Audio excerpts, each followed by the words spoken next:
Hello and नमस्कार दोस्तों। हाल ही में एक स्टडी सामने आई है जहाँ पे पता चला है कि क्लाउड्स यानी बादलों में भी माइक्रो प्लास्टिक पाई गई है। आप ये तो पहले ही से जानते हैं कि माइक्रो प्लास्टिक्स पानी में पाई गई है, ओशंस में पाई गई है। इसके कारण जितनी भी एक्वाटिक लाइफ है उनमें भी पाई गई है। अब एक्वाटिक लाइफ है जैसे फ़िश हो गई, ये ह्यूमन कंज्यूम करते हैं, तो ऑब्वियसली बात है कि ह्यूमन के अंदर भी पाई गई है माइक्रो प्लास्टिक, जिसकी वजह से जैसे प्रेग्नेंट विमेंस हो गई तो उनके पेट में जो फीटस है यहाँ तक कि उसमें भी पाई गई है माइक्रो प्लास्टिक। और ये छोटी मोटी समस्या नहीं है, ये बहुत ही बड़ा चैलेंज है ह्यूमन रेस के लिए। चलिए जानते हैं कि पूरा मैटर एक्चुअली है क्या।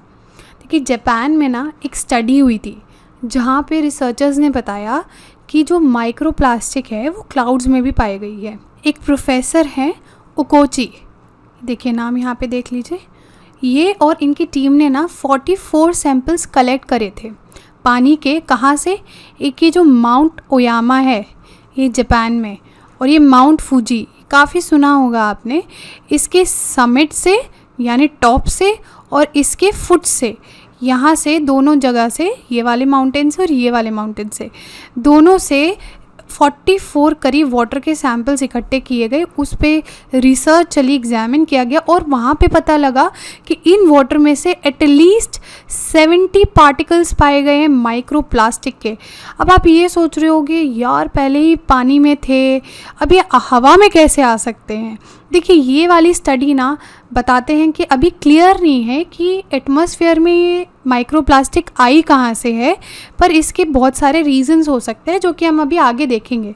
इससे पहले हम आगे बढ़े, हम सबसे बेसिक क्वेश्चन जानते हैं कि माइक्रो प्लास्टिक है क्या और क्यों ये एक चिंता का विषय है आज, इसकी क्या हार्म है और क्यों ये ख़राब माना जाता है। देखिए, ऐसे छोटे छोटे पार्टिकल्स, या फिर हम ऐसे कह सकते हैं प्लास्टिक के ऐसे छोटे छोटे पार्टिकल जो कि 5 मिलीमीटर से भी कम हो साइज़ में, उसको हम क्या कैटेगराइज करेंगे? Micro plastic. ये डेफिनेशन इम्पॉर्टेंट है और ऐसे ही इसको डिफ़ाइन किया जाता है कि ऐसे प्लास्टिक के छोटे छोटे पार्टिकल्स जिनकी जो साइज़ है 5 मिलीमीटर से भी कम हो। इसका ओरिजिन बहुत सारे सोर्सेस को मान सकते हैं। फॉर एग्ज़ाम्पल, हम अपने घरों से शुरुआत कर सकते हैं।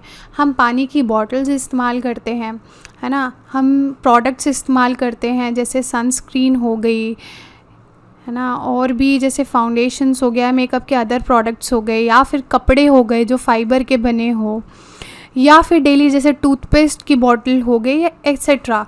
इनमें से जो भी प्लास्टिक होती है ना, जब वो डिग्रेड होती है सन के सामने आने पे, तो वो ना पूरी तरीके से डिग्रेड नहीं हो पाती है, वो छोटे छोटे पार्टिकल्स ना रह जाते हैं। और ये कहाँ पे जाके अक्यूमुलेट हो जाते हैं? पानी में जाके ये अक्यूमुलेट हो जाते हैं। और ये छोटे छोटे पार्टिकल्स जिनकी लेंथ 5 mm से भी कम हो, इनको क्या कहेंगे? Micro plastics. मतलब ये जो बड़ी प्लास्टिक है ये कन्वर्ट हो जाती है माइक्रो प्लास्टिक में, जो कि दिखती भी नहीं है और अननोइंगली हम कंज्यूम कर रहे होते हैं इनको। ये माइक्रो प्लास्टिक्स इतनी ज़्यादा फैल चुकी हैं कि आर्कटिक सी है ना जो नॉर्थ में, पूरे आर्कटिक सी की आइस में जगह जगह बिखरी हुई हैं, जिनका पता लगाना नामुमकिन सा हो चुका है। यहाँ तक कि जो पायरेनीज़ माउंटेन है जो कि फ्रांस और स्पेन के बीच में है, यहाँ इनकी भी पूरी स्नो में माइक्रो प्लास्टिक पाई गई है। मतलब आप सोच सकते हो कि कितने एक्सटेंड तक ये माइक्रो प्लास्टिक पाई जा रही है।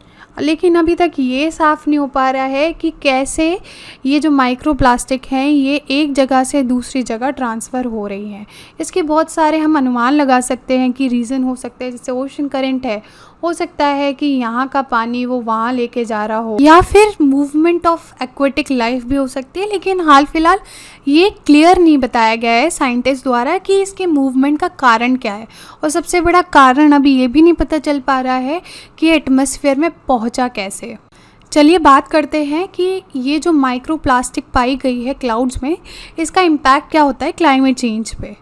देखिए बहुत इम्पॉर्टेंट है इम्पैक्ट पता करना, क्योंकि हमने स्टडी तो पता कर ली कि क्या है, बट इसके इम्पैक्ट्स क्या होते हैं ये भी पता करना इम्पॉर्टेंट हो जाता है।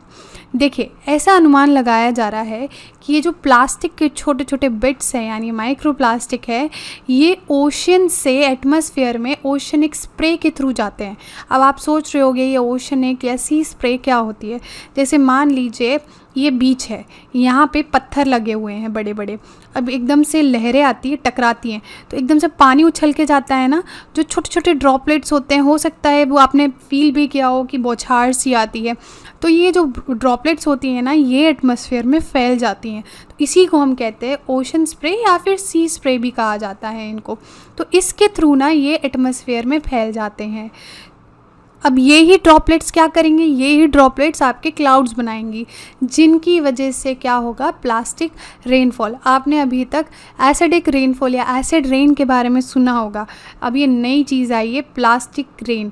अब इसके क्या क्या रेपरकशंस हो सकते हैं ये तो आप सब इमेजिन भी नहीं कर सकते। फॉर एग्ज़ाम्पल अगर हम बात करें एग्रीकल्चर की बात करें, अगर हमारे लिए इंडिया में सबसे ज़्यादा ज़रूरी क्या है, रेन एग्रीकल्चर के लिए। अब रेन में ही अगर प्लास्टिक हो तो ऑब्वियस सी बात है जितना भी पूरा ग्राउंड है या फिर जो भी क्रॉप्स होंगे सब में क्या पाई जाएगी, प्लास्टिक। मतलब जो भी हम फूड कंज्यूम करेंगे उसमें ऑलरेडी इनबॉर्न क्या होगी, प्लास्टिक।